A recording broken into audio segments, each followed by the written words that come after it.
Ok? Tá. Não se vê o pessoal ali, não é? Não escrevi nada.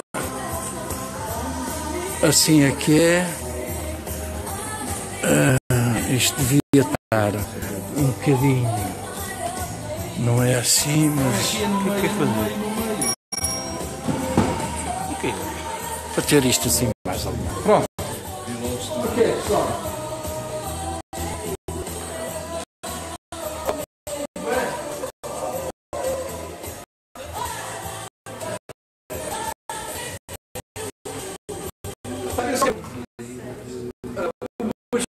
Pequenas palavras sobre o tema na ação.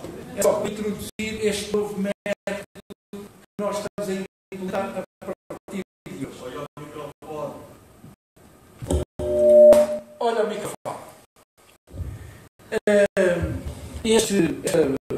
A maneira de funcionar é com transmissão em direto para o Facebook, mas que também permite, a partir da apresentação inicial, permite às pessoas em casa intervirem através dos comentários. Portanto, as pessoas podem fazer perguntas e eu vou estar no computador, nós vamos fazer uma pequena rotação depois, vou estar no computador com atenção aos comentários e às perguntas que as pessoas colocam, dou uma canelada aqui no presidente da mesa e digo-lhe: trouxeste as caneleiras. Trouxe.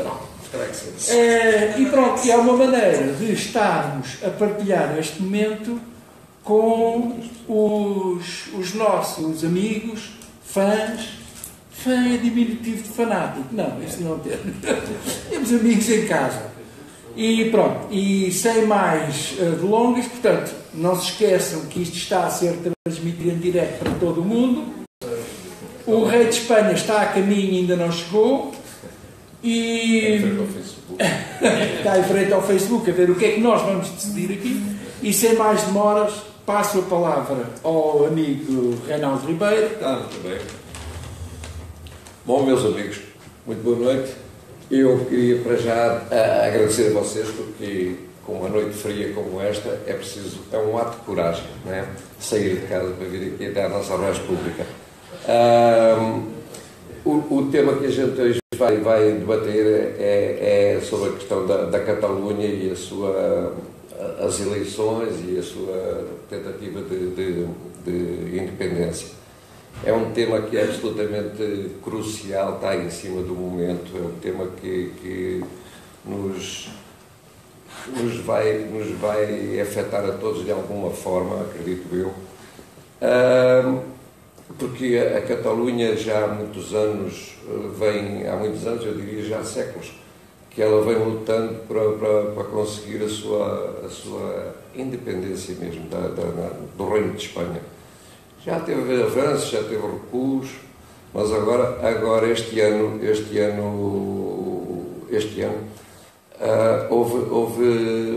fizeram um referendo exatamente com o intuito. Um dos intuitos era exatamente para já saber quantos catalães estão interessados efetivamente na independência, porque isso não tem sido assim muito visível, a quantidade de pessoas que possam querer ou não esse tipo de coisa. E fizeram um referendo. Esse referendo foi feito uns 5 meses, mas esse referendo foi feito agora há poucos meses. Teve um desfecho um pouco estranho, na medida em que o governo de Espanha mandou para lá a sua polícia e, além de utilizarem a violência contra as pessoas que estavam a votar, porque o referendo é um dos princípios que eu dizia, um mecanismo democrático aceito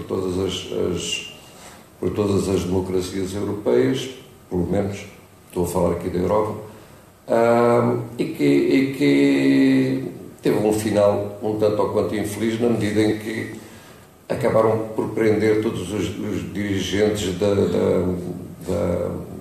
que lutavam, que estavam lá pela independência. E isso agora, depois o governo espanhol acabou convocar umas novas eleições para a Catalunha, mas agora já sob o beneplácito do governo espanhol, não do governo catalão, e aqui vão-se realizar, essas eleições vão-se realizar agora no próximo dia 21, ou seja, depois da manhã. É uma incógnita tremenda o que está para acontecer, não sabemos nada disso, mas como nós tínhamos este fórum marcado para 2 dias antes da independência, achámos por bem que ele fosse sobre este tema. E então convocámos isto para tentar esclarecer, para tentar saber o que é que se passa efetivamente. Convidámos o nosso amigo e associado da Gandaia, diretor da parte da cinema, de toda a parte. De toda a parte, pronto. Diretor-geral. E o Jorge Rocha é um homem que tem uma visão política bastante abrangente, não é? Ele tem demonstrado isso de várias formas, incluindo os blogs que escreve. Todos eles são bastante assertivos, bastante diretos para os assuntos que ele se propõe a escrever. E então ele vai naturalmente falar-nos sobre este assunto e o que eu quero dizer, não vou alongar mais, apenas quero dizer que a mesa está aberta depois para debate, para perguntas e respostas. E pronto, e o nosso amigo Jorge Rocha vai então, vou passar-lhe a palavra e ele vai começar a sua apresentação. Ora, boa noite a quem ainda não disse, os meus agradecimentos por terem vindo a esta sessão, e o objetivo que temos está ali escrito como título, que é a Catalunha, o que é que tem a ver connosco, porque o que nos interessa aqui ver não é tanto se a Catalunha vai ficar ou não independente. Eu penso que na parte de debate que seguirá aí a meia hora, 20 minutos, 25, 30 minutos no máximo, que iremos falar primeiro com esta apresentação, vamos sobretudo ver o que é que isto pode significar para nós, o que é que nos pode beneficiar ou prejudicar uma Catalunha independente ou integrada no Reino de Espanha. O desafio também tem a ver com o abordar este assunto de uma forma muito diferente daquilo que vem na televisão. Porque na televisão ou nas televisões, aquilo que vem é, supostamente, o problema da Catalunha resume-se a só isto. De um lado, há uma parte da população, metade da população quer a independência e outra metade não quer. É só isto? A generalidade do resto da Espanha não quer que a Catalunha se separe? Será que é só isto? A questão é muito mais complexa, tem muito mais a dizer sobre esta questão, sobre as causas que chegaram, do que de como se chegou até aqui. É tudo muito mais complexo. Eu diria que às tantas eu desejaria que para a parte de debate já pudessem ter um enquadramento do que é que verdadeiramente aconteceu até aqui e o que é que pode acontecer a partir daqui.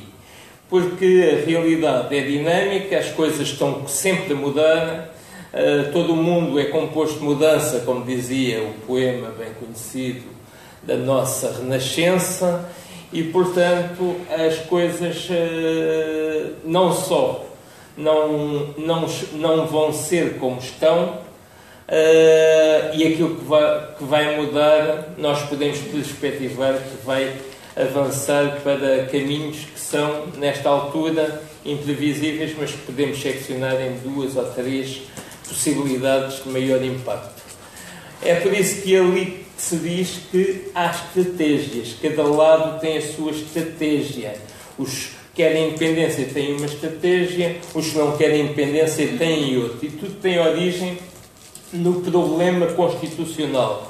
Em 1975, quando o Franco morreu, houve a consciência de que seria necessário fazer uma Constituição que assegurasse a transição da ditadura franquista para a democracia. Chegava-se a uma conclusão possível naquela altura que não era possível no estado em que estava a Espanha de então, e ver-se-ia depois, nomeadamente quando houve aquela tentativa do Terrer Molina fazer o golpe e tomar conta do Parlamento espanhol, que não seria fácil essa transição. Por isso a Constituição de 1978 seria algo que seria transitório, que estaria sujeito a mudança. Vamos ver mais à frente que um dos grandes problemas que subjazem a este momento e à forma como o conflito se agudizou tem a ver com este problema constitucional. Por outro lado, a Catalunha, neste momento, não expressa mais do que a consequência do que está-se a passar por toda a Espanha. Nada aconteceria na prática, ou não se teria chegado a este ponto, se a Espanha, a exemplo da generalidade de todo o Ocidente, não tivesse passado por uma crise económica e em 2011, embora não tenha chamado a Troika para resolver os seus problemas financeiros de todo o Estado, chamou-a de alguma forma para resolver os problemas da sua banca. Portanto, temos 3 crises que conduziram até aqui. A primeira foi essa, aquela que também nos afetou e que trouxe a Troika até nós. Essa crise fez despoltar o movimento do 15M. Vocês todos recordam que as grandes praças de Espanha, a começar pela Plaza Maior de Madrid, passaram a estar ocupadas por pessoas que se sentavam lá e manifestavam a sua indignação pelo estado a que tinha chegado a economia espanhola, o estado em que tantas pessoas perderam empregos, perderam casas, perderam praticamente tudo o que assegurava o seu equilíbrio familiar, e que foi um movimento que de alguma forma esteve na origem do partido Podemos, que passou a ser um dos grandes partidos atualmente em liça eleitoral em todas as eleições espanholas. E depois tivemos a própria crise de representação parlamentar, porque quer em 2015, quer em 2016, as eleições parlamentares não deram origem a maiorias minimamente capazes de assegurarem uma governação estável. Nós podemos todos lembrar-nos que durante mais de 300 dias, para ser mais correto, 315 dias, a Espanha esteve sem governo, com Mariano Rajoy a continuar a funcionar apenas como um governo de gestão.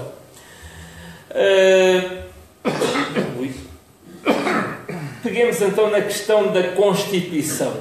A Constituição, logo à partida, tem um problema muito sério, que é o chamado aforamento. E o que é o aforamento? Enquanto em Portugal todos veem que um político, por exemplo, o que aconteceu com o Zé Sócrates quando chegou de Paris, foi preso e foi apresentado a um juiz de primeira instância, ou seja, no nosso sistema judicial os cidadãos são efetivamente iguais perante a lei.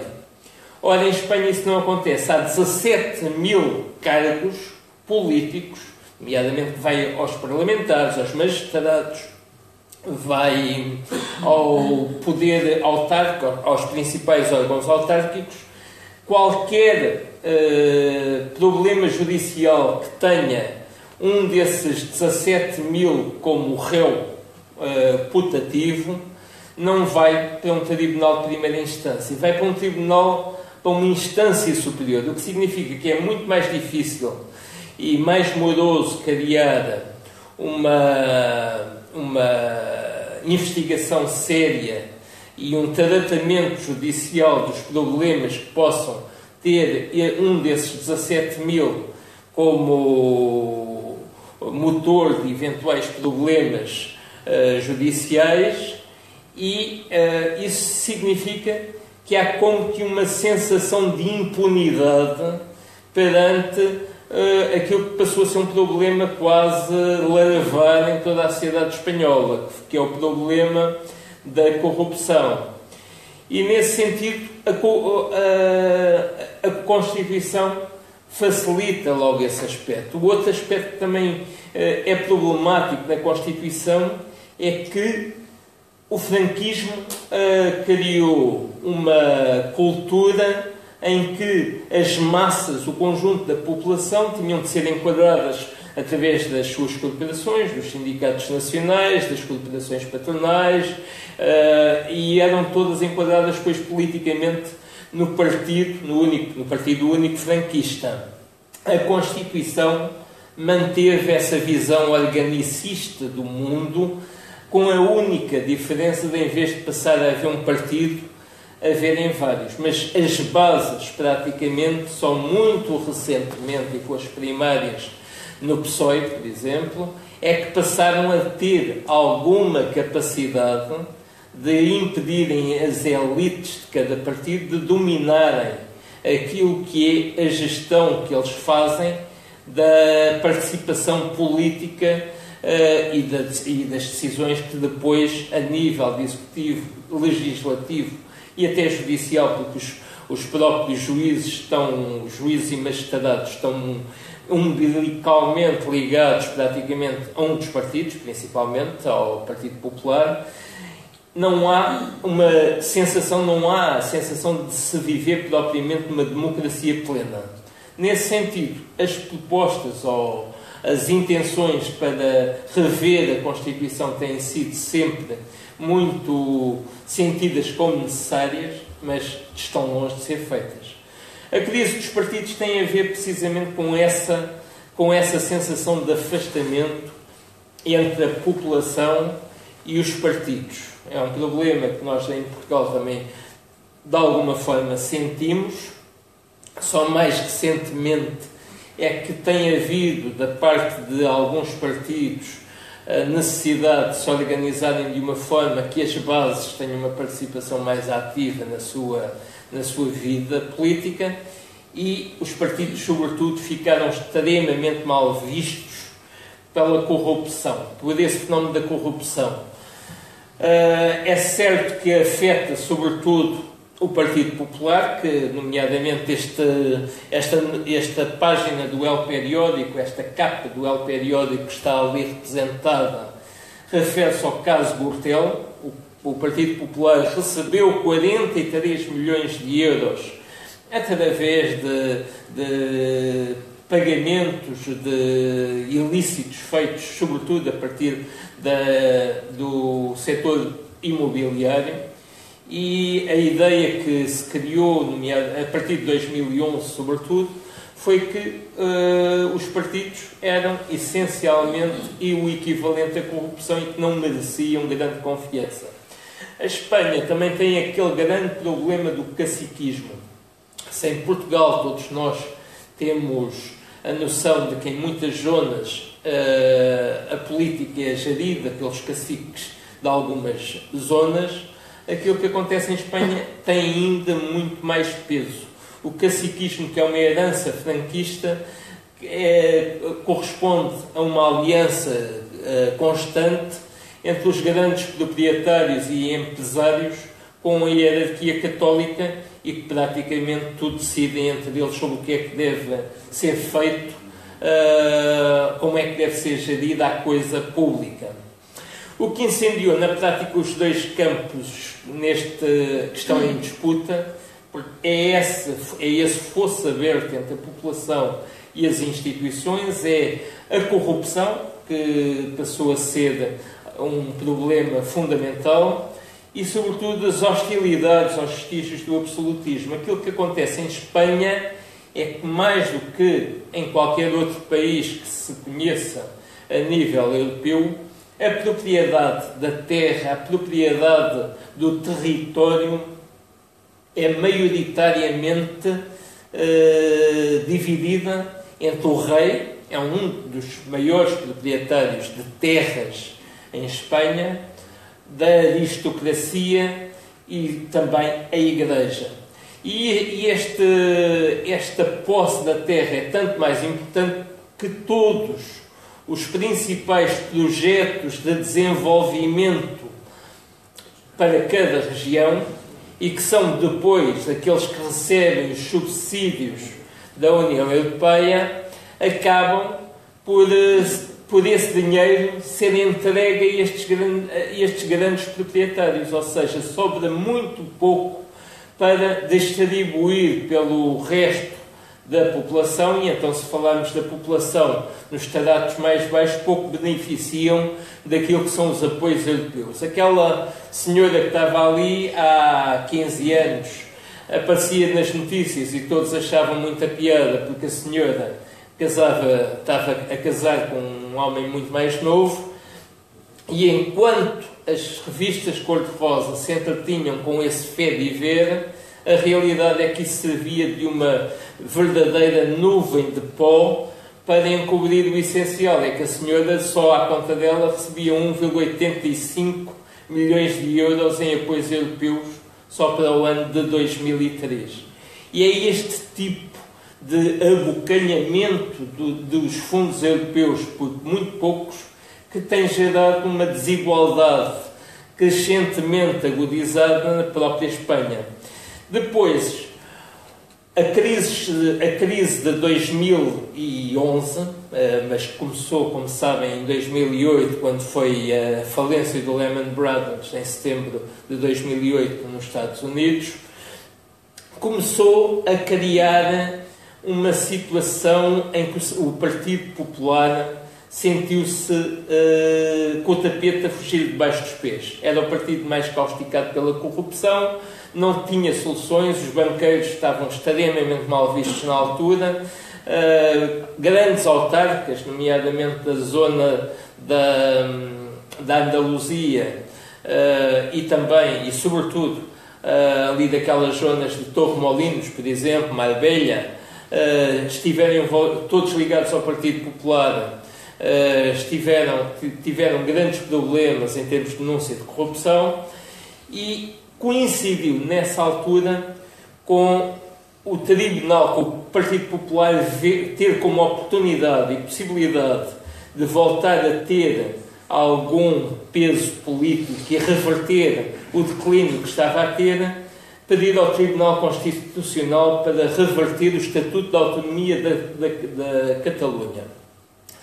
Esse tratado era uma herança, tinha sido, digamos, o compromisso que tinha havido quando foi a transição de 75 para 78, que resultou na Constituição. Aquilo que tinha havido como compromisso entre a generalidade das principais forças políticas espanholas é que não se voltava à República, que era o Estado normal que deveria ter sido assumido tão só o franquismo tinha acabado, e, portanto, se o franquismo tinha constituído uma ruptura constitucional, o normal seria voltar à República de antes do Franco, mas houve ali um compromisso, em que, nomeadamente, o então Partido Comunista Espanhol do Santiago Carrillo teve alguma importância, que foi o seguinte: as forças de esquerda e as forças independentistas de então aceitavam a realidade de existir um rei, aceitarem o Juan Carlos como rei, e seria uma situação em que a monarquia, na lógica desses republicanos, na ótica deles, deveria futuramente ser sujeita a um referendo, como aliás por esses anos, uns anos antes de acontecer em Itália, em que os italianos em referendo votaram definitivamente que não queriam o regresso à monarquia, mas que queriam a República, e que aceitavam o artigo 2 da Constituição de 1978, que considera a Espanha una e indissolúvel. E é este artigo que leva o Rajoy, neste momento, a agarrar-se a ele a todo o transe e para considerar que aquilo que os independentistas da Catalunha pretendem não está de acordo com a Constituição, e não estando de acordo com a Constituição, eles incorrem em comportamentos ilegais. Olha, acontece que a República da Catalunha, como o Reinaldo disse, já houve épocas históricas em que teve a sua própria independência. Lembro que quando nós conseguimos expulsar os espanhóis em 1640, os catalães estavam numa situação semelhante, estavam a lutar pela sua independência. Houve várias revoltas por esses anos, quer no século XVII, quer no século XVIII, para expulsar de lá os castelhanos. Mas a primeira vez que há uma república na Catalunha, em 1931, na sequência das eleições municipais de 14 de Abril, em que os republicanos ganham as eleições em quase toda a Espanha e em várias regiões formam-se repúblicas locais. Forma-se então a República da Catalunha, que tinha aquele senhor, aquele rosto, que é o Luís Companys, como seu presidente.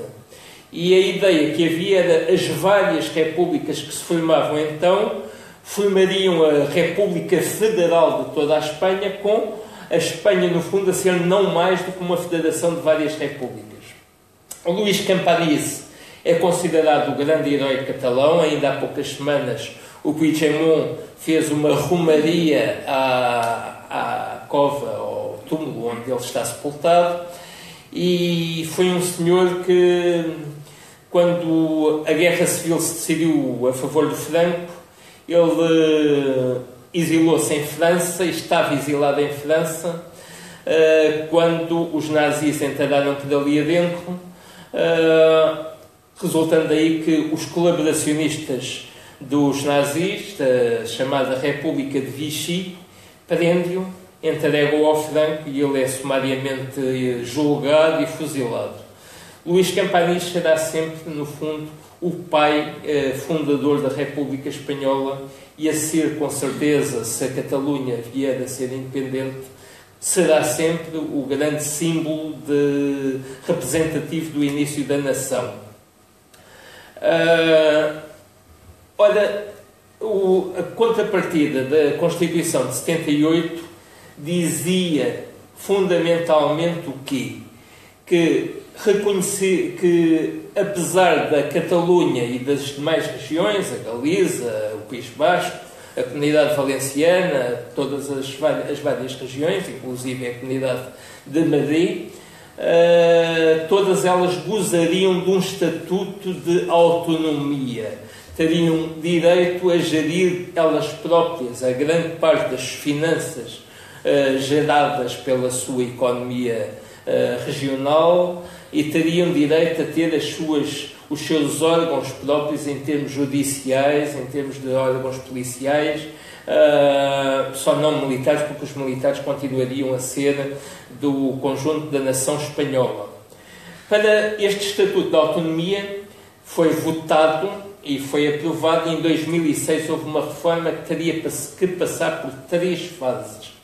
Teria de ser aprovado pelo Parlamento catalão, tinha de ser aprovado pela Assembleia e pelo Senado espanhol, a maioria qualificada, e teria de passar pelo referendo. Passou por todas estas fases. Ou seja, em 2010, quando o PP se viu na situação que estamos ali, naquela figura ali ao lado, que era a representação da composição do Parlamento espanhol na época, o que acontecia era que todo aquele azul mais escuro estava pela aprovação ao Estatuto da Autonomia Catalã. E foram aqueles 154 daquele cinzento mais macio, que influenciaram o Tribunal Constitucional. E lembremos que o Tribunal Constitucional era constituído por juízes que tinham sido nomeados, sobretudo, pelo PP, que necessariamente, e isto foi o grande período em que o Aznar chegou a ter maioria absoluta durante bastante tempo, esse Tribunal Constitucional, ideologicamente vinculado ao PP, trava esse estatuto de autonomia. Os catalães, nessa altura, começaram a sentir precisamente aquilo que é um dos grandes problemas nesta altura. O que mudou, entretanto, é que Castela, para considerar o poder central sediado em Madrid, quer abocanhar cada vez mais, quer novamente, quando estava a ver todo o poder político e económico a derivar, a ser melhor distribuído pelas periferias da nação espanhola, acaba por querer novamente centralizar. Vamos a um poder centralizado em Madrid. E o que temos aqui é que chegamos a 2015 e temos esta composição do Parlamento da Catalunha, em que começa a haver uma grande mudança. O grande partido da Catalunha costumava ser a Convergência e Unió, e que teve, nomeadamente, durante muitos anos, o presidente da Generalitat, foi um senhor chamado Pujol, Jordi Pujol, e que era uma direita conservadora, era independentista, mas não muito. Enquanto as coisas estavam a correr-lhe bem, não fazia grandes flores, mas o que aconteceu foi que em 2015 a Convergência e a Unió, que também teve problemas tão graves de corrupção como estava a ter o Partido Popular, começou a perder a importância junto do eleitorado catalão e passou a ser ameaçado o seu domínio pela esquerda republicana catalã, o ERC. Ora, o que é que acontece aqui? Para esta eleição de 2015, eles juntaram-se, e foi quando criaram o movimento Juntos pelo Sim, que juntaram o antigo partido da Convergência e União, a direita, e juntava a esquerda republicana. Mas essa relação de forças alterou-se, e a esquerda republicana, que é muito mais vincadamente independentista, passa a ser maioritária. Aliás, aquilo que se vê nas sondagens para as eleições da manhã é que se prevê que a esquerda republicana tenha muito mais votos do que a Convergência e União, porque eles agora concorrem sozinhos.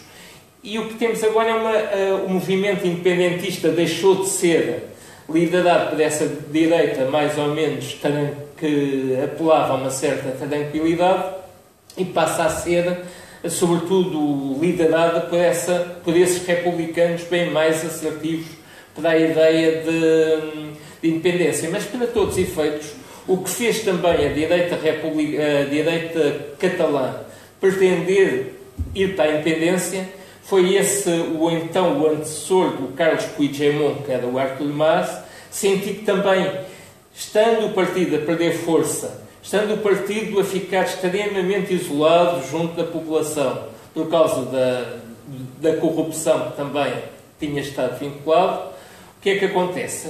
Tal como o Rajoy precisa de enfatizar a necessidade de dizer a Catalunha é nossa, a direita catalã também passou a ter a necessidade de dizer a Catalunha é nossa, só nossa. E, portanto, temos aqui os dois extremos. É aqui nesta situação que a dinâmica eleitoral na Catalunha vai criar esta conflitualidade cada vez mais agudizada, que nós víamos semana a semana, que nem sabíamos como é que cada uma das situações que o Puigdemont ia decidindo e evoluindo. E o que é um facto é que, neste momento, quem está entalado no meio disto tudo, entre as duas partes em conflito, é o Partido Socialista Espanhol, o Obrero, liderado pelo Pedro Sánchez, porque neste momento está nesta situação. Se ele fizer como o Podemos, dizer que é melhor fazer mesmo um referendo devidamente legalizado e que se aceita o resultado do referendo, perde votos, como o Podemos já está a perder no conjunto da Espanha. Se, por outro lado, se mantém ao lado do Rajoy para defender uma Catalunha dentro da Espanha, também perde votos, porque neste momento a agudização sobre esta matéria chegou a um tal nível que é o PP quem na prática está a cavalgar claramente nesta matéria para conseguir ganhar votos e, no fundo, voltar a recuperar a influência que o mau momento, ou os maus anos suscitados pela convicção da população de que o PP é um partido essencialmente de corrupção, possa ser esquecido. Em todo o caso, a população catalã ganhou cada vez mais essa dinâmica independentista, e a greve geral do dia 3 de outubro, que encheu as praças de Barcelona e de outras cidades catalãs, demonstrou bem a vontade dessa mudança constitucional que possa levá-la à independência. Temos neste momento também, e para acabar esta exposição, o papel do rei. Não podemos esquecer que toda esta questão tem subjacente o facto da guerra civil ter acabado com a República, mas não ter matado o sentimento republicano. Na Espanha, ao longo destes 42 anos que já passaram desde que o Franco morreu, a ideia republicana nunca deixou de ser algo que esteve sempre subjacente ao desejo de uma grande parte, uma parcela significativa dos espanhóis. O próprio Zapatero, o anterior, o primeiro-ministro espanhol antes do Rajoy, era conhecido até por ter tido familiares que tinham sido fuzilados durante a Guerra Civil. Era bem evidente o seu pendor republicano. O que acontece é que o rei, que até agora, com o Juan Carlos, tinha conseguido pairar um pouco acima de todos os grandes conflitos da sociedade espanhola, teve como sucessor o Filipe VI. E o Filipe VI,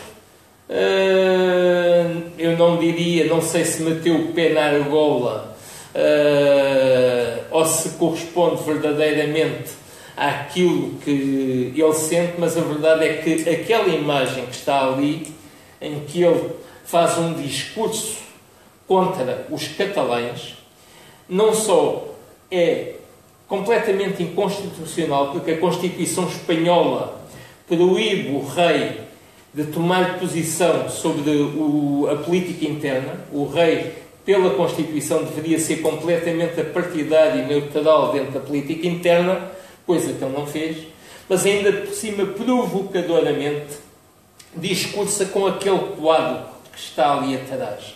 E quem está ali representado naquele quadro é o Carlos III, um rei do século XVIII, que foi aquele que tomou a medida de impor o castelhano como língua única e oficial de toda a Espanha, proibindo as outras línguas. Este sinal, esta imagem que o Filipe VI deu, faz pensar que neste momento a monarquia deixou de ser neutral, deixou de ser partidária e colou-se claramente a uma força política apenas, ao PP. E as dinâmicas que daqui decorrerão a partir de depois da manhã vão ser muito interessantes de seguir. Deixar, porque não resolve as eleições depois da manhã, não vão resolver nada. Ou seja, os fatores que conduziram à crise, a crise que continua por ser resolvida e a desigualdade continua a ser grande, muito grande, entre os muito ricos e a generalidade da população espanhola mantém-se. A Constituição mantém-se exatamente tal como está, embora haja uma grande vontade do Partido Socialista de agarrar-se à mudança constitucional como forma de ter alguma coisa para dizer sobre tudo isto. E, sobretudo, temos que a monarquia, neste momento, claramente fica em xeque com toda esta situação. Fica em xeque se a Catalunha continuar a integrar a Espanha, porque o rei, neste momento, é persona não grata para metade da população da Catalunha. Pior será também se a Catalunha se tornar independente, porque o Filipe VI deixa de ser o rei de toda a Espanha, passa a ser o rei de Castela e do resto das regiões que quiserem continuar a pertencer a Castela. Uma última referência também para dizer o seguinte, que me passou quando abordei todo este assunto. O que move muito, ouviu-se muito falar daquela conversa, os catalães são a região mais rica de Espanha e não querem dividir a sua riqueza com as regiões mais pobres.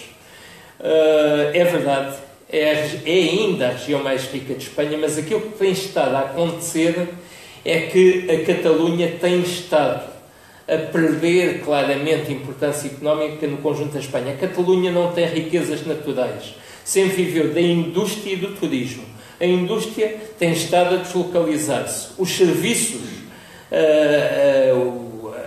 tudo o que tem a ver com as informáticas, as novas tecnologias, em vez de se focalizar em Barcelona, estão a centralizar-se em Madrid. Portanto, o terciário está a ganhar mais impacto em Madrid do que em Barcelona. E mesmo no turismo.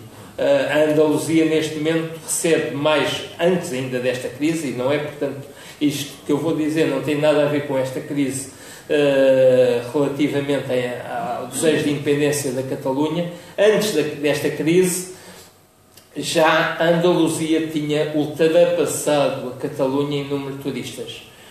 Temos, portanto, uma situação complicada. Depois da manhã não se vai definir nada, mas existem dinâmicas a nível da história, dos movimentos sociais, da própria composição da população, que tende claramente a perspectivar-se cenários que serão definidos a mais ou menos médio prazo. E fica aqui. Quero agradecer.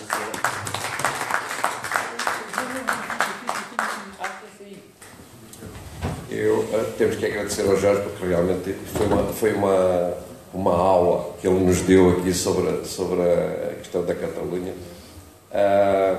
Ele, com a sua, como eu disse há pouco, com a sua clarividência, com a sua abrangência de conhecimento, ele domina isto.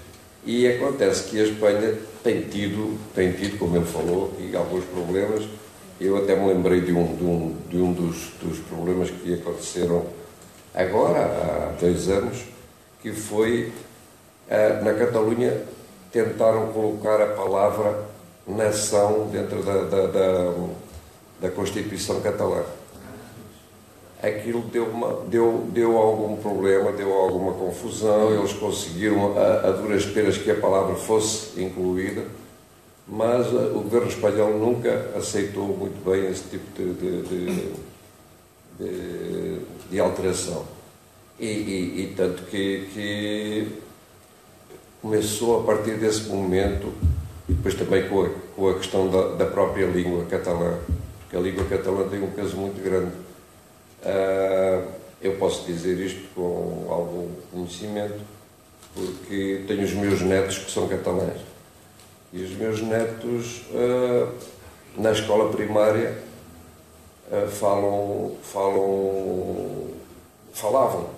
O catalão era a língua primeira, a língua oficial da escola primária era o catalão. E a segunda língua era o castelhano. E há coisa de um ano, ou coisa assim, o governo espanhol acabou proibindo, não é proibindo, ele inverteu a ordem da utilização das línguas. Passou a ser o castelhano a primeira língua e passou o catalão para segundo lugar, para segundo plano. E isto provocou algum mal-estar lá. Tem provocado algum mal-estar, foi mais um dos mal-estares que foram provocados lá. Mas eu não queria alugar sobre isto. Eu apenas queria agora passar a palavra aos nossos amigos que estejam interessados em comentar.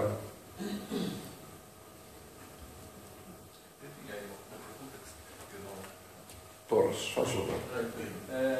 E se no dia 21... Não se ouve nada. E se no dia 21 os independentistas ganharem as eleições? Qual é o cenário?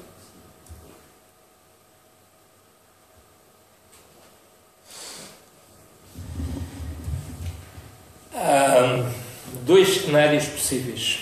Por um lado, o Rajoy já disse que faltaria utilizar o artigo 155, ou seja, manteria na prática a situação tal qual está. Não impulsaria nenhum partido, nenhum governo que tivesse a independência como seu móvel, e manteria a situação atual, que seria a vice-presidente do governo espanhol a continuar a ser, no fundo, a comissária que geriria a Generalitat. Não sei se isso seria possível. E, portanto, aquilo que eu penso que poderá acontecer, mas isso é só uma opinião pessoal,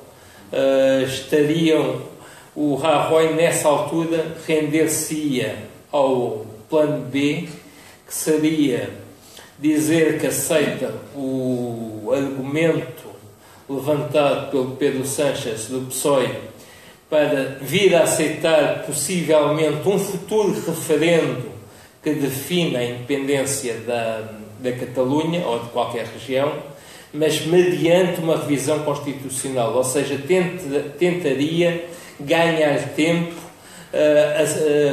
coagindo ou obrigando, fazendo o novo poder, seja ele liderado pela ERC ou possivelmente até pelo Puigdemont, vindo de Bruxelas, para retomar a governação, porque seria difícil o poder central aceitar um primeiro ou um presidente da Generalitat que fosse da esquerda republicana, mas chegarem a um acordo em que haverá uma revisão constitucional que garanta a possibilidade de fazer um novo referendo que seja reconhecido por Madrid. Mas trataria apenas de ganhar tempo. Seria essencialmente essa a lógica. Aquilo que me parece que, por outro lado, que vai acontecer, tem havido uma grande campanha para que a Inés Arrimadas, que é a líder dos Ciudadanos, seja ela quem vai ganhar. Todos os jornais espanhóis, toda a imprensa espanhola e até a portuguesa têm feito uma campanha enorme em torno da andaluza, que pode vir a ser a presidente da Generalitat catalã, mas como não vai haver nenhum dos dois campos vai ter maioria suficiente para governar sozinho, vai ter que haver uma situação de compromisso.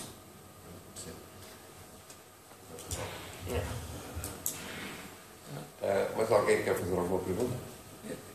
Eu não era tanto uma pergunta, mas eu acho esta questão, a questão catalã, muito interessante, mas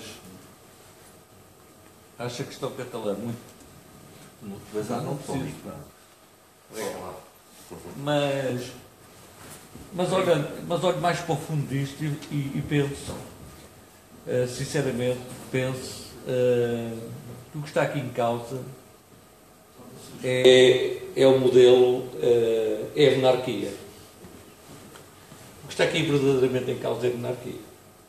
Nós estamos hoje a falar na Catalunha, mas porque é que não falamos no País Basco? Porque é que não falamos na Galiza? Porque é que não falamos em todas as outras nações que constituem o Estado espanhol, o Estado monárquico espanhol? O que me deixa um bocado, sempre me deixou aqui um bocado na dúvida, porque, enfim, porque já é alta política, tem muitas cambiantes, muitas variantes, é o envolvimento da direita mais reacionária no processo independentista, não é? Isto é uma coisa que me surpreende um bocado. Na Galiza isto também acontece de alguma maneira, tem vindo a acontecer. Agora, há aqui uma outra questão, para mim, não é o que tem a ver connosco. Qual é a viabilidade de um Estado catalão, ou do Estado catalão, na União Europeia? Quer dizer, enquanto a União Europeia for aquilo que é um agrupamento de Estados, não de nações, mas de Estados, a Catalunha, per si, não tem qualquer tipo de viabilidade. Penso eu. Até porque não lhe permitiam qualquer tipo de viabilidade económica e até administrativa, não é? Aliás, vê-se por aquilo que o Jorge Costa estava a dizer, e que é verdade, e que é visível todos os dias, não é? Abrimos as televisões e vimos desde os canais generalistas até aos canais privados de cabo a campanha que é feita para Madrid e na imprensa também é o mesmo, portanto, ou seja, eu tenho muita dificuldade em perceber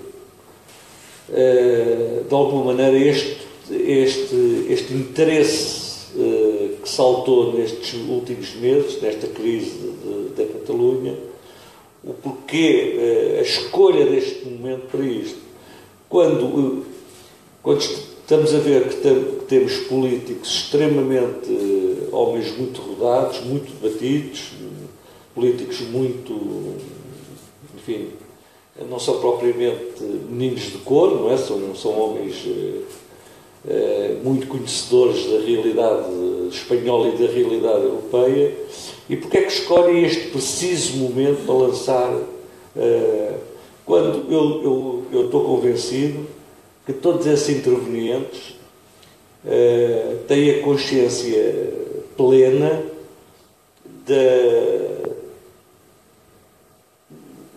da impossibilidade, neste momento, de uma Catalunha independente. Portanto, há aqui qualquer coisa, no fundo disto, que eu não sei o que é, que eu gostaria de saber, que leva a esta movimentação. Obviamente que as massas, as pessoas, aliás, eu andei muito por Barcelona, por razões profissionais, era uma das cidades na Europa onde eu ia muitas vezes, há muitos anos, e até há relativamente pouco tempo, e há de facto um sentimento independentista grande, as pessoas têm. Não é propriamente sempre houve um orgulho, sempre senti nas empresas e nas pessoas, nas ruas, não sei o quê, uma afirmação da sua identidade cultural e do facto de serem catalães, mas quando são confrontados com a realidade, e a realidade é 3 mil e tal empresas terem saído nestes últimos dias e não saíram por acaso, como é óbvio, não é? Há imensas pressões, quer dizer, o Estado espanhol deve ter movido o céu e a terra, a própria União Europeia deve ter movido o céu e a terra para que esse movimento todo se generalizasse. Depois o que é um facto é que há uma debandada imensa de empresas e de grandes empresas, e isso começa-se a sentir de facto nas pessoas. As pessoas começam a sentir isso. O próprio turismo começa a ser abanado. Portanto, há muitas pressões, como era óbvio que acontecesse, não é? E eu continuo a dizer, o que a mim me espanta é o porquê desta oportunidade, quer dizer, é o porquê deste momento. Porquê é que se está a escolher este momento? Deve haver uma razão política bem funda, não sei de quem, para escolher este preciso momento, quando na realidade se sabe, e o Jorge Costa sublinhou perfeitamente isso, isto é um problema constitucional e é um problema de regime. Eu volto àquilo que disse inicialmente. O que está aqui em causa é a monarquia em Espanha. O que está aqui em causa é eu não queria dizer não encontro a palavra correta para isso, mas é o porquê de existir uma monarquia em Espanha. Quer dizer, isso é que devia estar a ser questionado neste momento em Espanha. Essa é que deveria ser a onda mobilizadora em Espanha, pelas várias nações que constituem neste momento o Estado espanhol, enfim, e não propriamente uma questão parcelar, que é a questão da independência, da hipotética independência de uma parcela desse Estado espanhol. Mas pronto, fico por aqui. Sobre a direita reacionária, como diz o Freitas da Costa, ser independentista, convém perceber fundamentalmente isto. Hoje, muito do poder económico, muito do que é a realidade das empresas a nível de cada um dos países da União Europeia, e então em países grandes como a Espanha, isso é óbvio, faz toda a diferença estar em Madrid ou estar em Barcelona. Para Madrid tendem a ser canalizados cada vez mais os fluxos de apoios europeus, os fluxos mesmo comerciais que importam a quem tem as empresas. E necessariamente, se nós vemos que de Barcelona saíram agora essas empresas todas de lá, o que saíram de lá foram as sedes sociais, essencialmente. As empresas continuam lá a funcionar, mas ao saírem as sedes sociais, na prática eles estão-se a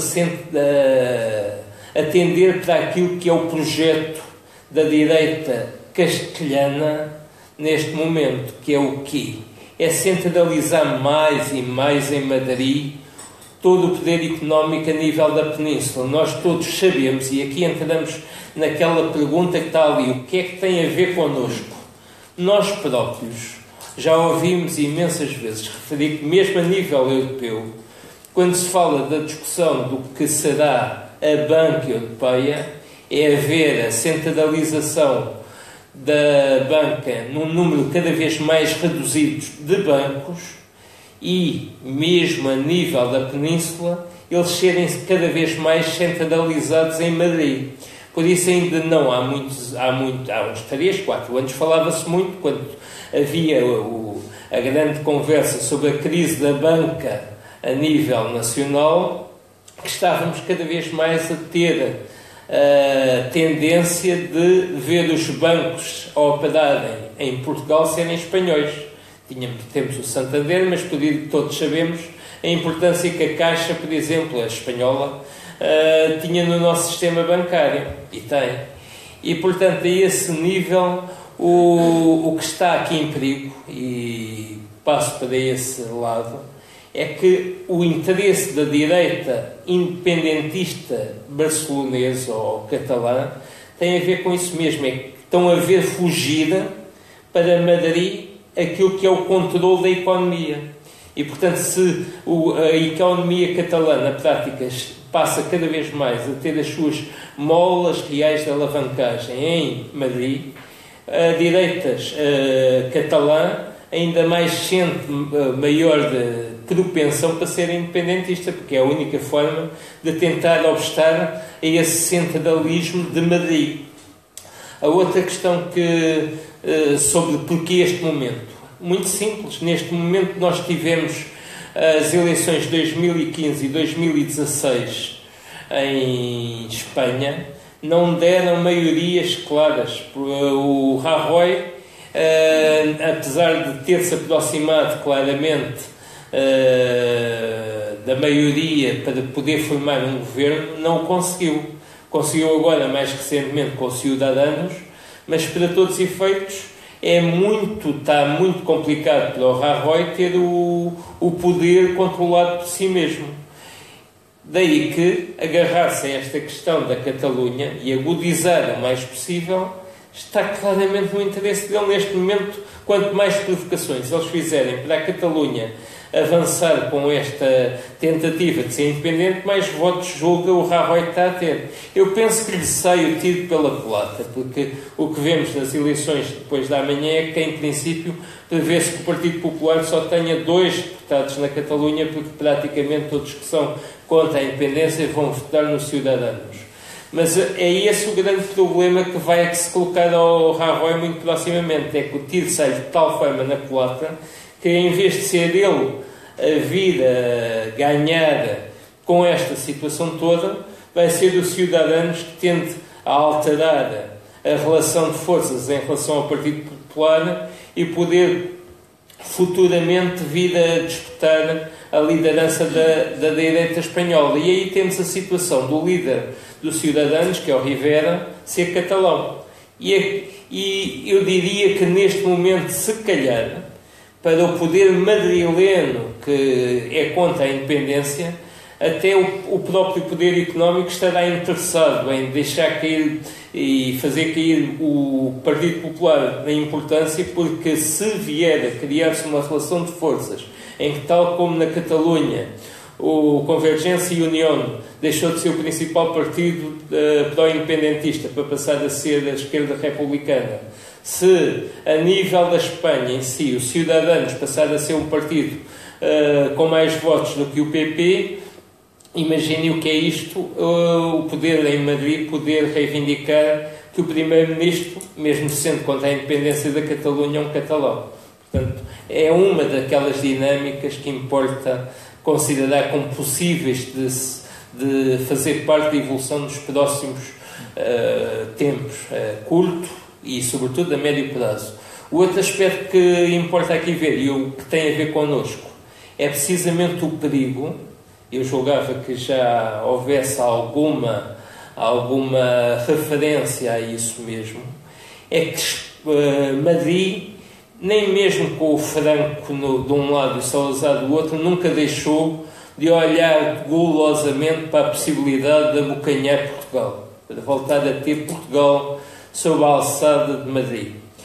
E, neste momento, um dos perigos grandes que podemos perspectivar aqui é, se for por diante o poder centralizador de Madrid, e sabemos que existem grandes disputas, sabemos, por exemplo, que Portugal e a Espanha estão em disputa, por exemplo, por uma grande parcela de território marítimo, nomeadamente a que tem a ver com as Ilhas Selvagens. Existem aqui focos de disputa potenciais entre Portugal e Espanha, que, se houver de um dos lados, e neste caso sobretudo da Espanha, o desejo de agudizar situações para colher frutos políticos dessa agudização, eu não diria que estejamos muito livres de vermos na possibilidade de virmos a ter problemas diplomáticos futuros com a Espanha, que isso há piores.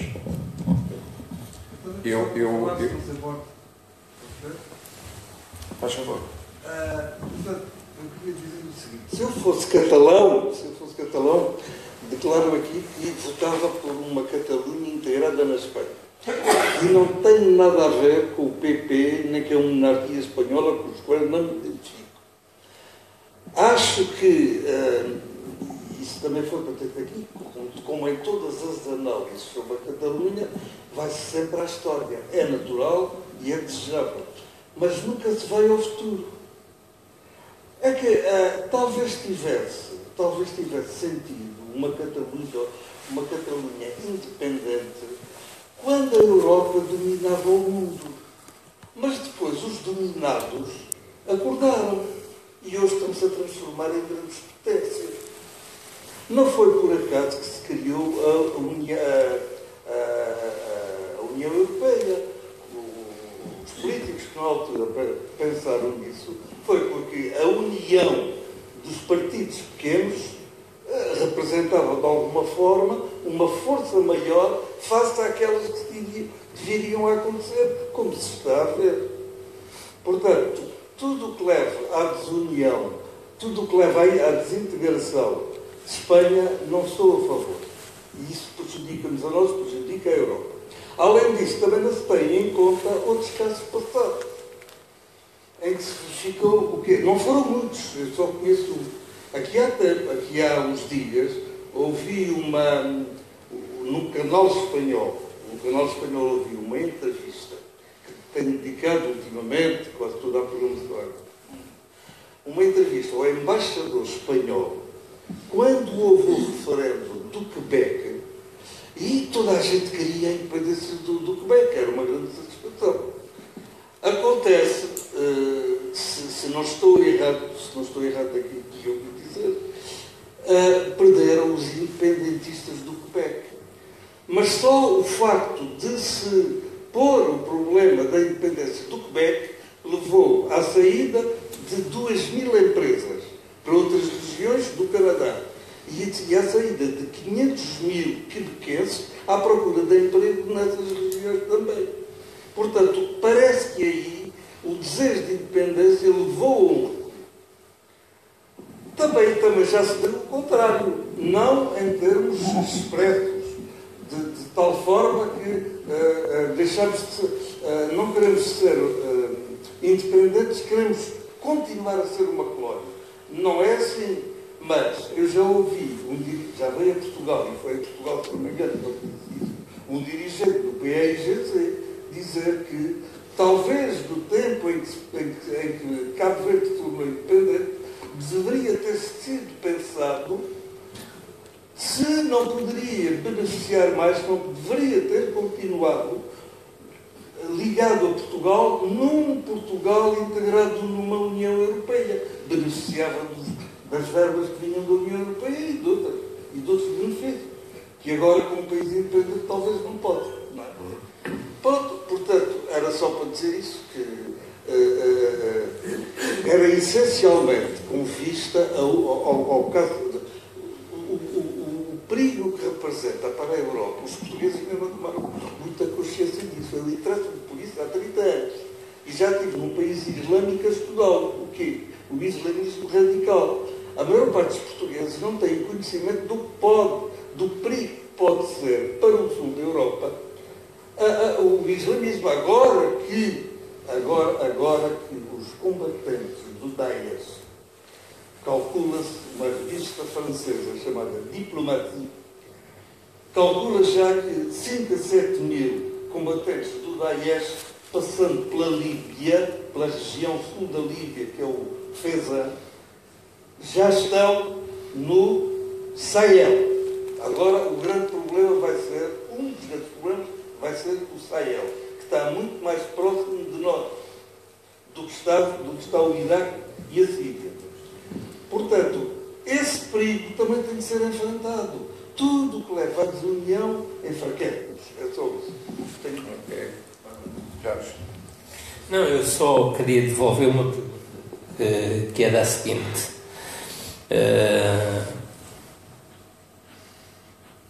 E é uma das questões que se me coloca relativamente à questão da Catalunha, que é esta. E se ganharem mesmo os independentistas? Ou seja, entre a questão dos princípios, que é respeitar uma vontade popular, e esses perigos todos que enunciou, o que é que prevalece na prática? Ou seja, aquilo que eu gostaria de perceber da sua ilação é se os independentistas ganharem, respeita-se a vontade da maioria da população ou não?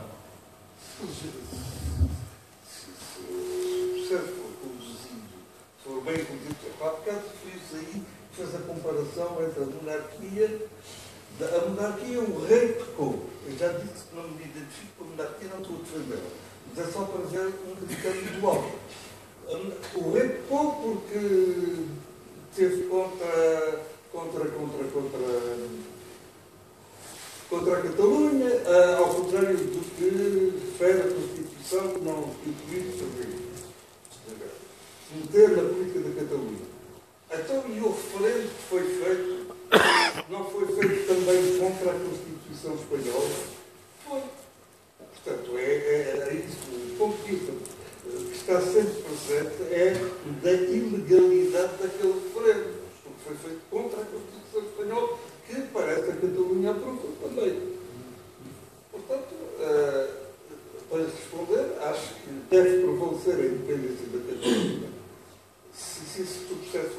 isso e depois veremos como é. Porque há certo tempo, se viu que foi mal, há certo tempo de voltar a situação. Porque se votaram a favor de um momento, não votaram ao contrário do outro. Não sabemos. Eu gostaria de dar... Deu esse exemplo do Quebec. Sim. E eu, por acaso, até estava no Canadá nessa altura. E, portanto, assistia a toda essa situação. E se um dia vier a talho de foice, até gostaria um bocado de falar sobre essa experiência, que foi interessante. Mas o que eu gostaria de dizer é que, para esses perigos que existem, pelo facto de o mundo estar-se cada vez mais a organizar em torno de grandes áreas de influência política, aliás, sempre foi, mas para todos os efeitos, pelo facto de a China estar a prevalecer sobre grande parte da Ásia, a Índia estar claramente a exercer uma grande influência sobre outra parte, estamos aqui em grandes polos, em grandes realidades de domínio de grandes potências que estão a emergir, e é curioso que neste momento com o Trump a grande superpotência está-se a menorizar e, no fundo, até um mal que vem pelo bem, por muito que ainda, apesar de tudo, ele tenha as armas que pode rebentar com isto tudo de um momento para o outro, com a sua maluqueira. Para todos os efeitos, os Estados Unidos, uma das curiosidades que fica é, ao fim dos 4 anos de Trump, até que ponto os Estados Unidos já baixaram mais um pouco do seu patamar de grande potência, isto tendo em conta a grande miséria que existe em grande parte da população americana. Mas o facto de haver uma organização em termos europeus que passe por, neste momento, estar em 27 Estados, ou 28, consoante contemos ou não ainda com a Inglaterra ou com o Reino Unido, não quer dizer que a União Europeia não se possa tornar, e eu nesse sentido fui durante muito tempo um europeísta, deixei-o de ser tão entusiasmadamente numa determinada altura, mas ainda não perdi completamente a esperança que se torne uma coisa decente, e nesse sentido a União Europeia, sendo uma organização de Estados, tanto funciona com 27, como 28, como com 34 ou 35. Aliás, aquilo que vimos é que a União Europeia aglutinou todos aqueles partidos de leste, todos aqueles países de leste, nomeadamente a Jugoslávia, só da Jugoslávia abocanhou, tornou-se logo 7 ou 8 países a entrarem para a União Europeia. Da antiga Checoslováquia entraram 2, a Checa e a Eslováquia. Portanto, não quero dizer que o facto de haver identidades que sejam traduzidas em Estados e não em nações, a União Europeia perca relevância se souber reorganizar, e é coisa que é difícil de acreditar em muitos aspectos, mas não está fora de hipótese nesse aspecto. Tanto funciona com mais uma Catalunha, com mais uma Escócia, com mais uma Flandres e com uma Valónia. Portanto, funcionará sempre como União Europeia. Agora precisa de se reformar para ser diferente daquilo que é. Sim. Muito bem. Alguém? Sim, eu queria chamar a atenção para tanto o ponto que o Jorge Costa também referiu. É que a questão do microfone. Está. É que em Espanha, ao contrário de Portugal, em que a Revolução portanto, mandou abaixo todo o aparelho repressivo, em Espanha, portanto, a transição da ditadura franquista para a chamada democracia ou monarquia, portanto, deixou de pé, portanto, uma grande parte de todo o aparelho repressivo, e a situação não é bem comparável à que nós aqui vivemos. Portanto, basta lembrar, portanto, há sindicalistas que estão presos e que são condenados à prisão por exercer a sua atividade sindical em Espanha. Portanto, e agora o que nós vimos é que o governo da Catalunha, que foi eleito com um programa e que se limitou a cumprir o seu programa, portanto, os membros do governo estão presos ou condenados. Portanto, o que lá existe não é bem, portanto, pelo menos já na minha opinião, portanto, aquilo que se chama uma democracia, aquilo que se identifica como uma democracia, portanto, há um Estado autoritário, portanto, que, portanto, neste caso, é exercido pelo governo do Rajoy, portanto, há uma Constituição que ainda deixou muitos traços do franquismo e o seu aparelho. Portanto, até acho que há uma lição que se pode ter em conta, é que o compromisso histórico era assim, acho que era assim que se chamava, portanto, que levou, portanto, à subscrição ou votar, portanto, a Constituição Espanhola pelas organizações de esquerda, portanto, espanholas, o Partido Socialista e o Partido Comunista na altura, portanto, conduziram a esta situação e que essa política continua, portanto, quando nós agora vemos que a maior parte das organizações de esquerda nacionais, ou todas as organizações de esquerda nacionais, pelo menos as grandes, portanto, o Partido Socialista Espanhol, portanto, o Podemos, a esquerda unida eu não sei muito bem como é que está, portanto, ficou um bocado pequena, portanto, não apoiam na prática, portanto, o direito à autodeterminação, portanto, da Catalunha. Portanto, Podemos diz que se houver um referendo reconhecido, quer dizer que o Rajoy tem que reconhecer o referendo para que o Podemos, portanto, reconheça também o referendo, não é? Quando o governo da Catalunha organizou o referendo, eu não creio que o governo do Rajoy tenha mais autoridade, portanto, democrática para organizar um referendo da Catalunha do que o governo da Catalunha eleito, não é? Portanto, foi o que aconteceu ao governo anterior. Portanto, eu só queria chamar a atenção a isso, é que a realidade espanhola é diferente da portuguesa como nós conhecemos. Nós temos uma liberdade, portanto, felizmente, fruto da nossa revolução, portanto, que não é igual, portanto, que é bastante maior do que a liberdade em Espanha. Ok. Não, concordo. Subscrevo. Eu também subscrevo. O que eu poderia acrescentar a isso é que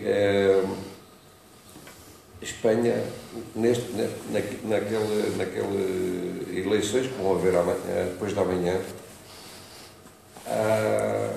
existe uma incerteza tremenda hoje em Espanha, lá na Catalunha, inclusive, principalmente na Catalunha. Eles não sabem exatamente o que é que poderá sair dali. Aqui há pouco falou-se o que é que aconteceria se ganhasse ou se perdesse, não era? Isso aí ninguém sabe dar essa resposta, porque a incerteza é muito grande, porque imaginemos que a esquerda revolucionária poderia ter maior número de votos. Essa esquerda seria obrigada a constituir governo. A constituição do governo, no caso da esquerda revolucionária, teria que apoiar-se, por exemplo, no Podemos, que é um dos partidos que tem maior peso lá na parte da esquerda. Estou a falar da parte da esquerda. Acontece que o Podemos não é independentista. Os problemas em Espanha, na Catalunha, são muito complexos. Aquilo não é, como falou, realmente a coisa não é tão linear assim. E então, quer dizer,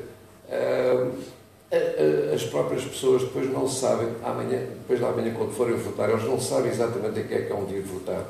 Porque um é a favor da independência, o outro é de direita, o outro é de esquerda, o outro é unionista. Quer dizer, as coisas estão assim um pouco complicadas. E isso vai ser quase que um acaso, aquilo que vai sair. Disseram-me ainda ontem, me disseram que provavelmente o resultado destas eleições, enquanto a gente aqui tem resultados passados umas horas depois do término da votação, é bem provável que isso demore cerca de uma semana, talvez, para a gente conseguir saber o resultado, porque a coisa é muito... Os jogos de interesse são bem são muito diferentes e são bastante importantes, não é? Agora, a Catalunha, há pouco falou-se aqui que qual seria o interesse de uma Catalunha independente. Eu poderia dizer que hoje em dia, neste momento, está havendo uma campanha tremenda por parte do governo espanhol em fazer aquilo que o Jorge aqui falou, que é a saída das empresas para o lado de Madrid. E que estão a fazê-lo de uma forma um bocado ditatorial. Estão a fazê-lo da forma que é a dar incentivos e a baixar impostos, a permitir a baixa de impostos às empresas que queiram sair, que se queiram deslocalizar. E isto aqui é uma forma que a Espanha está a utilizar para esse sentido. Não sei até que ponto é que isso já deu alguns frutos, sim. Alguns frutos que muitas empresas estão saindo realmente. Também não sei exatamente se é por esses incentivos ou não, mas acredito que seja. Porque a instabilidade, aquela famosa instabilidade pode vir a partir de uma independência da Catalunha, não vejo que seja esse o problema. Uma outra coisinha que eu queria dizer só, que era o seguinte, falou-se aqui, até se falou no Quebec livre, e lembrei-me agora de Quebec livre, né? E o que acontece é o seguinte, não se falou no anseio natural que os povos têm à sua autodeterminação. Aliás, está na Carta das Nações Unidas, em que todos os povos têm direito à sua autodeterminação. Então, há que lutar por ela aqueles que a querem, realmente. Portanto, isto não é uma coisa ilegal. Como, aliás, o governo espanhol fez em relação a esse referendo. Podem estar enganados quando dizem que está... Mas isso, a voz do povo, num caso desses, se é legal, ou pronto, se é dentro do mundo. Eu também não por isso não já referi que se ganharem os partidos independentistas, são eles que devem... Claro.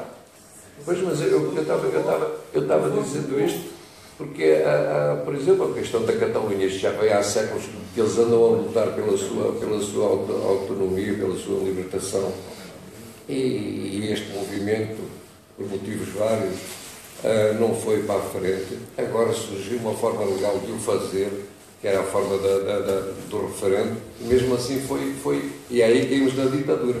Falou aí. Hoje em dia é que se está a passar a Espanha uma ditadura. Quando diz que metade da Espanha querem ter esse candidato, querem intervenção, onde é que isto foi apurado? Como é que se sabe que é metade? Pode não ser. Através do referendo, que era exatamente isso. Naquelas condições. Sim, as condições é que não foram boas, mas saíram. Não, mas aqui não sei se vai haver mais perguntas ou mais intervenções. Mas tem? Tenho uma intervenção sobre a questão Ok. dos bancos que substituem. Não ouço. Fala mais alto. Sim? Não. Então, é só carregar no botão. Está encarnado, então carrega lá. Está a ver? Bem, eu falo. A questão. Espera aí. É só mais um cheirinho. Mais um. Fala. A questão dos bancos, por exemplo, que se deslocalizaram as suas sedes sociais da zona da Catalunha, tem a ver, por isso, simplesmente com uma situação crítica para os bancos, que se mantivessem e se fosse declarada a independência, todos os colaterais que tinham do Banco Central Europeu desapareciam. Eles tinham que se desfazer, tinham que apresentar dinheiro, digamos assim, realizar dinheiro para segurarem os seus clientes e os seus empréstimos. E, portanto, isso é uma explicação para a deslocalização descentralização não quer dizer que os empregados dos bancos, desses mesmos bancos, não continuem a trabalhar em Barcelona, em Catalunha.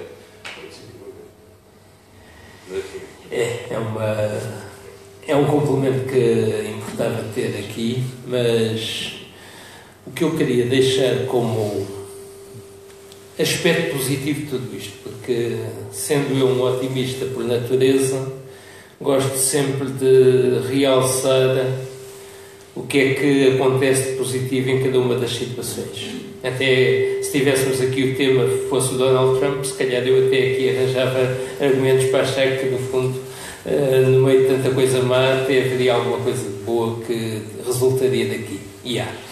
Mas o que importa aqui dizer é o seguinte: nas eleições depois da manhã, prevê-se que 80% do eleitorado vai votar. Ou seja, se algum benefício de tudo isto está a haver, é que a participação, o desejo de participação política das pessoas está a despertar novamente. E isso é sempre um fator muito positivo. Quando nós vemos que a possibilidade da população sair da sua aparente apatia, e aqui uso, se tivesse sujeito a correção isto por escrito, seria complicado, porque estou a usar duas palavras começadas pela P. Mas, portanto, a aparente apatia dos eleitorados está a ser claramente sacudida por este tipo de disputas políticas. Isso só pode ser positivo, porque um eleitorado que é desperto para esta questão fica desperto para as outras que importam, e nesse aspecto a história da Catalunha vai deixar o conjunto do próprio eleitorado espanhol muito mais exigente, muito mais participativo, e isso só pode ser positivo. Ok, muito bem. Pronto, então eu queria saber se existem mais perguntas, alguém queira fazer mais alguma questão sobre o assunto. Em caso, temos que agradecer ao nosso convidado Jorge Rocha. Queres fazer alguma coisa? Queres fazer uma coisa? Então faz. Eu estava a olhar para lá. Eu quero dar uma informação. Então dá. Mais de 1.200 pessoas viram ou passaram por esta conferência.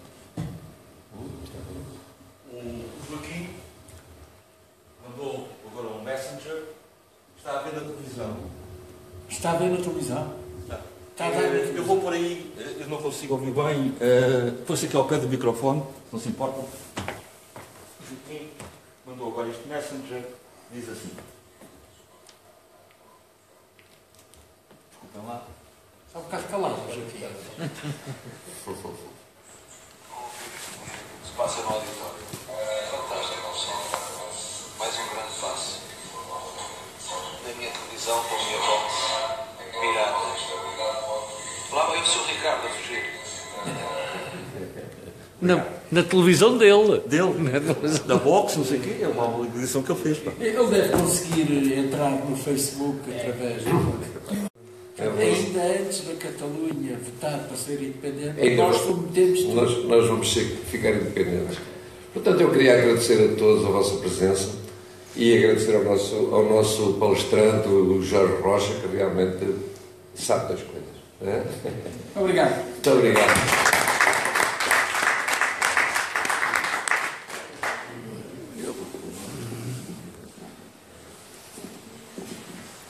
Eu tenho uma reclamação a fazer. Porque é que o Zarte teve direito a duas bolinhas, eu só não